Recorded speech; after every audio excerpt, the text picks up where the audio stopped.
My name is Oscar Wright. I'm the Chief Executive Officer of United Advocates for Children and Families, and I'm involved in this position in a very, very passionate as well as a professional way. I have a personal relationship with this issue as it pertains to my daughter. Just here a number of years ago, my daughter was in the 6th grade. Her teacher called to say to me that my child was not responsive in class, that she was not participating with other children when playtime came around. However, she was reading at a 12th grade level in the 6th grade, so it wasn't an issue of intelligence. They weren't sure why she was not orally participating in class.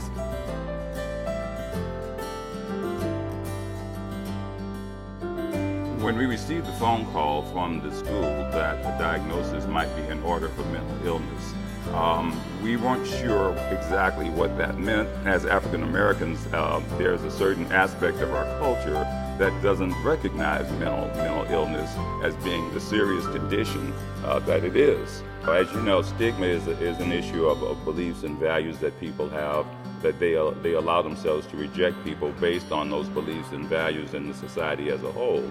And in this case, the first stigma, I have to say, was the stigma of me. As a parent, I did not see myself having a daughter with a mental illness. I saw myself having a daughter who was misdiagnosed with just simply shy. And if you look at it, if you cut away the layers, stigma is very, very prevalent at this point in my head, because I'm thinking, how could someone who works for a governor, so someone who is a professional, have a situation like this happen?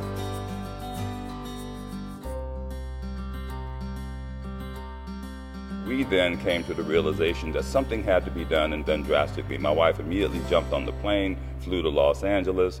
We knew by the virtue of the fact that she was having delusions, that she was hearing voices, that we needed to get services to her ASAP immediately.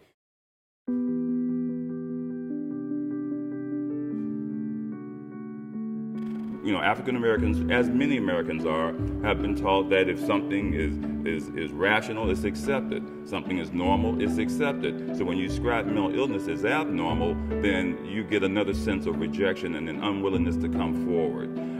Specifically among many African American churches, that has become a major issue, but it's also a site of a resolution, because there are things now happening to change that attitude.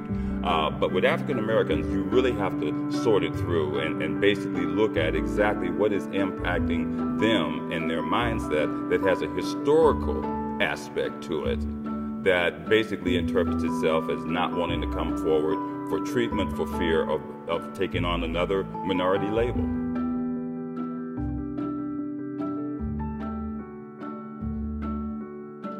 One of the most successful interventions that we've experienced with my daughter has been constructing with her a belief system, so that she now understands in her mind that there is a better day, that she can have a bad day or a bad week doesn't necessarily mean a bad life.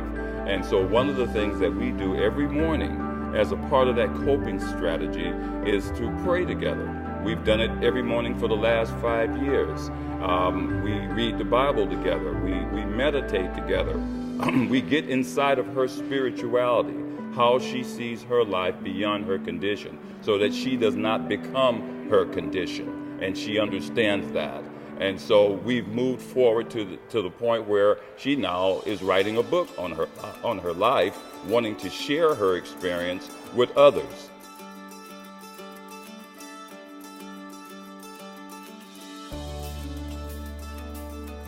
The most effective tool in changing public policy are the words from those who have lived experience themselves.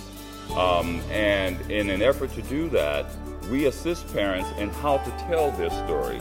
Stories are very, very powerful, and we know that as tools for transformation, and particularly in the mental health system.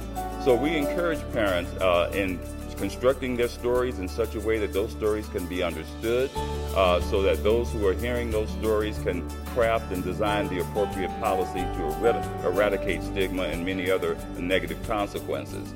So we advocate for the empowerment of parents, giving them the tools that they need, having them be the voice that they need to be at the appropriate places and agencies.